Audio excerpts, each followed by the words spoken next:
สวัสดีค่ะพี่น้องคะทักทายกันเกิดอีหยังขึ้นเนาะเกิดอะไรขึ้นบอสโจยมนินทร์สาวหน่อยเพชรบานแพงคือทักหาสาวน้ำเยินแบบนี้พี่น้องทักแบบใดล่ะว่าซั่นเดี๋ยวจังสิเว้าสู่ฟังพี่น้องก่อนอื่นถามข่าวก่อนค่ำคิ้งใจกันก่อนพี่น้องเอ๋ยเป็นจังใดแน่ตามแนวชายแดนมื้อนี้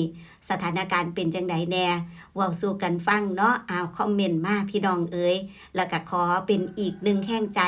คือเก่าจากแนวหลังคนหนึ่งส่งเป็นแห้งใจไปถึงแนวหน้าสู่ขู่สู่คนบอกว่าจะเป็นทหารตำรวจ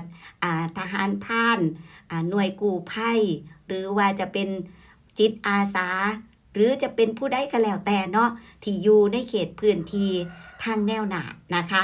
ขอเป็นอีกหนึ่งแห้งใจจากแนวหลังส่งถึงแนวหน้าสู่ขู่สู่คนเด้อค่ะเด้อขอให้เหตุการณ์ต่างๆกลับเข้าสู่ภาวะปกติเร็วๆนะคะตอนนี้พี่น้องทั้งน้ำยืนกับบ่เป็นตะยูแล้วที่เพิ่นมาอยู่ตามศูนย์พักพิงศูนย์อพยพต่างๆขึ้นฮอดบ้านอยากเมื่อบ้านเมื่อเฮือนกันแล้วจังสี่อยากให้ทุกอย่างกลับเข้าสู่สภาวะปกติโดยเร็วนะคะแต่ว่าบ่มีอีหยังใดดังใจพี่น้องเอ้ยเพราะฉะนั้นเป็นแห้งใจให้กันสู่ขู่สู่คนสู่ฝ่ายคือว่านะคะเราเป็นยังไงทั้งหมอร้องหมอล่ำพี่น้องสาวหน่อยเพชรบานแพงอีหลาอุ๋งอิงมือคืนนี่ทำการแสดงอยู่ที่กุชินาร่ายพี่น้องกาฬสินธุ์เนาะป๊าดแม่พี่น้องเอ้ยคือเก่าเหมือนเดิมคนมืดฟ้ามัวดินคนมาแตะไสแน่ว่าสันเนาะมาเบิดจังหวัดกาฬสินธุ์ติบ่ว่าแต่กาฬสินธุ์พี่น้องไกลกว่านั้นก็ไป ไกลกว่านั้นก็ไปคือว่าเนาะไปมวนซืนน้ำกันไกลกว่านั้นก็ไปคนหลายอีหลีพี่น้องแล้วเพิ่นไปทำการแสดงอยู่หม่องใดนะบอกว่าจะไปไสก็คือเป็นแบบนี้ภาพที่เฮาชินตาเห็นกันอยู่เป็นประจำภาพที่คุ้นชินเนาะคนแน่นคนหลายบ่ว่าบัตรสิราคาเท่าใดบ่ว่าสิเป็นจังได๋ก็ตามแต่สาวน้อยเพชรปานแพงอีหลาอุ๋งอิงพ่อๆแม่ๆแฟนคลับ FC ยังเหนียวแน่นแล้วก็ยังตามไปตลอดนะคะนี่ละพี่น้องบัดตานี่เกิดอีหยังขึ้น เกิดอีหยังขึ้นว่าซั่นบอสโจคือทักแบบนี้พี่น้องบอสโจทักสาวน้ำยืนแบบนี้เกิดอีหยังขึ้นแล้วถามว่าจังได๋ล่ะว่าซั่นจังซี่พี่น้องมื้อวานนี่สาว มื้อวานนี่สาวน้ำยืนเฮ็ดคลิปหนึงเฮ็ดคลิปหนึงที่เกี่ยวกับคุณแม่เล่าถือบัตรที่บอกว่าบ่เบิ่งแล้วอุ๋งอิงประมาณนั้นแม่นบ่พี่น้องก็สิเป็นย้อนอารมณ์โมโหเรานั่นล่ะเพราะว่าเห็นว่าล่าสุดนี่เราเฮ็ดคลิปขอโทษแล้วเด้พี่น้องคือเราถูกไล่เราถูกไล่บ่ให้ลงสปริงบอร์ดประมาณนี้เนาะเห็นว่าทีก็เป็นทีของอ่าของหัวหน้าของอีหยังนี่ล่ะของเฒ่าแก่เราเอิ้นเฒ่าแก่บ่เฮือของเฒ่าแก่เล่าจังซี่เนาะแล้วบังเอิญถูกฝ่าย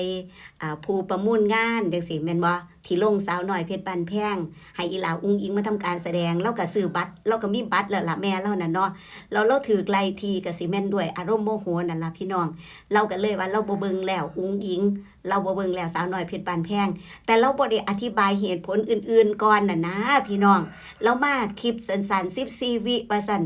ก็เลยเป็นปัญหาว่าเจ้าคือเว้าแบบนี้ล่ะแม่เนาะเจ้าคือเว้าแบบนี้แม่เจ้ามีวัตถุประสงค์อีหยังเจ้าคืออัดคลิปว่าให้ลูกให้เต้าแบบนี้อันอุ๋งอิงไปเฮ็ดหยังให้เจ้าแม่จังซี่เนาะทางวงผมไปเฮ็ดหยังให้เจ้าแม่อันบอสโจเรามาถามแบบนี้นะสาวน้ำยืนก็เฮ็ดคลิปนี่ล่ะพี่น้องเว้าข่าวเกี่ยวกับคลิปนี่ล่ะเว้าไปบอสโจเรามาคอมเมนต์แบบนี้พี่น้องเรามาคอมเมนต์ว่าไปอุบล2 มื้อมายามน้องเนี่ยเอื้อยคิดฮอดพรุ่งนี้ที่สว่างวีระวงศ์หมายความว่าเราคอมเมนต์มื้อคืนพี่น้อง นี่ล่ะเรื่องที่จะเว้าสู่ฟังพี่น้อง โอ้ยว่าซั่นเนาะก็เห็นเจ้าขึ้นหัวว่าเกิดอะไรขึ้น ข่อยละว่าแม่นอีหยังว่าสิว่า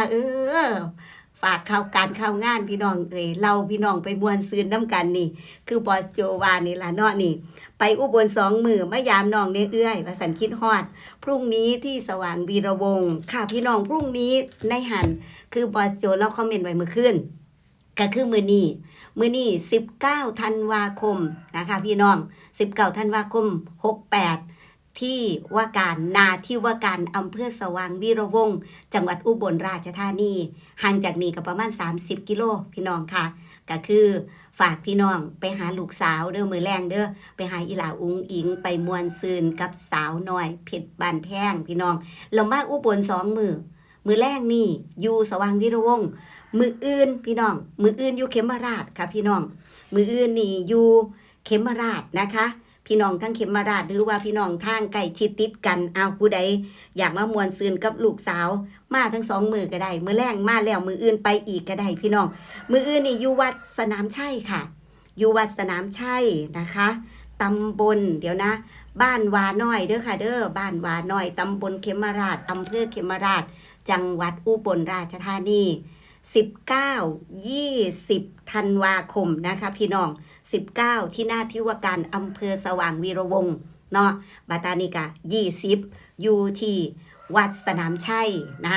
บ้านนาหวาน้อยเขมราชเด้อพี่น้องเด้อไปม่วนซืนกันนี่ละเรื่องของเรื่องทำไม โอ้ยว่าสันเนาะเรื่องคนกับสิว่าเจ้าเนาะเจ้าว่าสันขึ้นซื้อหัวคอทำไมบอสโจทักสาวน้ำยืนแบบนี้ว่าสัน กระทักปากเข้าการเข้างานนี่ล่ะคิดฮอดคิดถึงคือเก่าบอสโจ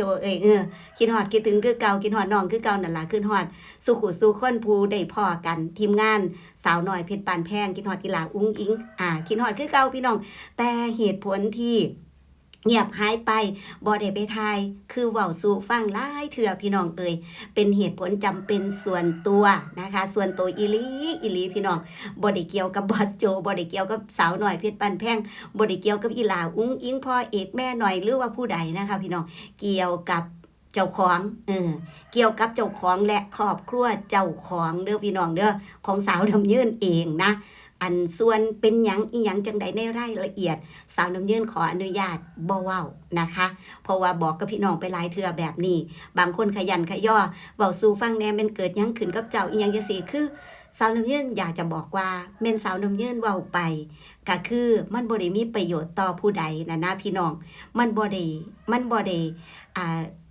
ด้อีหยังล่ะเขาเอิ้นว่ามันก็บ่มีอีหยังเปลี่ยนแปลงไปหลายกว่ากับบ่เว้าเอาจังซี่เว้ากับบ่เว้ามันมีค่ามีความหมายบ่ได้ต่างกันเลยเพราะฉะนั้นบ่เว้าดีกว่าพี่น้องเนาะให้มันเป็นเรื่องส่วนตัวของสาวน้ำยืนและอยู่กับสาวน้ำยืนนี่ล่ะประมาณนั้นดีกว่าบ่ได้เกี่ยวกับผู้ใดคือว่านะคะถามว่าคิดฮอดคิดถึงบ่คิดฮอดพี่น้องคิดฮอดอีหลาอุ้งอิงคิดฮอดนี่ทีมงานที่เคยพอเคยเห็นกันบอสโจนี่เนาะคือคิดฮอดคิดถึงคือเก่าเหมือนเดิมพี่น้องค่ะเพียงแต่ว่าสาวน้ำยืนมีเหตุผลส่วนตัวที่บ่สามารถจะไปถ่ายคลิปได้บ่ค่อยได้ไปไสมาไสน่ะเป็นเรื่องส่วนตัวอีหลีนะคะพี่น้องเอาเว้าสู่กันฟังแล้วก็อย่าลืมนะมื้อแลงนี่เด้อไปม่วนซืนกับอีหลาอุ้งอิงสาวน้อยเพชรบานแพงที่นาที่ว่าการอำเภอสว่างวีระวงศ์จังหวัดอุบลราชธานีส่วนสาวน้ำเยืนเจ้าสิไปบ่ว่าซั่นต้องทารุ่นพี่น้อง สิได้ไปบ่โอ้ยก็คือฮอดอยู่นั่นล่ะเนาะอยากไปอยู่นั่นล่ะพี่น้องแต่ว่าจักสิได้ไปบ่ต้องทารุ่นเอาเด้อพี่น้องขอบคุณหลายๆค่ะอยู่ดีมีแห้งหักแพงแบ่งปันนะคะสวัสดีค่ะ